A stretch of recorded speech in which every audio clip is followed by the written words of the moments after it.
Sir, ఈ మధ్యకాలంలో చాలా విపరీతంగా అప్పులు చేయడము, వెళ్ళి దబాయించి వాళ్ళనే ఉల్టా అప్పిచ్చిన వాడినే నువ్వు ఎక్కువ అడిగితే నేను సూసైడ్ చేసుకుంటా అని చెప్పడము, నువ్వు డబ్బు నా దగ్గర తీసుకున్నాను కరెక్టే, కానీ నేను ఇవ్వను, నా దగ్గర ఇప్పుడు లేవు, అడిగితే చచ్చిపోతాను, నీ పేరు రాసి చచ్చిపోతాను అని.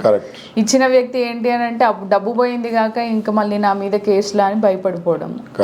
ఇది డెఫినెట్లీ బ్లాక్ మెయిల్, ఎక్స్ట్రాషన్ కిందికి వస్తుంది సార్. డెఫినెట్గా వాళ్ళ మీద మనం కేసు వేయొచ్చు. చాలా మంది భయపడేది ఏంటి అంటే అబెట్మెంట్ ఫర్ సూసైడ్, అంటే అది 10 years ఉంటుంది జైలుకి వెళ్ళాలంటే.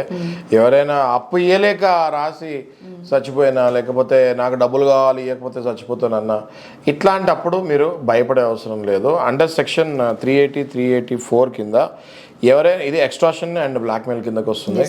ఎవరైనా మీరు అప్పించిన తర్వాత ఆ డబ్బులు వెనక్కిస్తానికి ఇట్లాంటి భయపడిస్తే మాత్రం ఖచ్చితంగా వాళ్ళ మీద 383, 384 కింద సెక్షన్ కింద. అయితే దానికి ప్రాపర్ ఎవిడెన్స్ ఉండాలి. ఏదో ఒక రకంగా మీరు ఎవిడెన్స్ సేకరించి పెట్టుకుంటే ఖచ్చితంగా ఆ మనిషి మీద మీరు ఈ కేసు వేసే అవకాశం ఉంటుంది.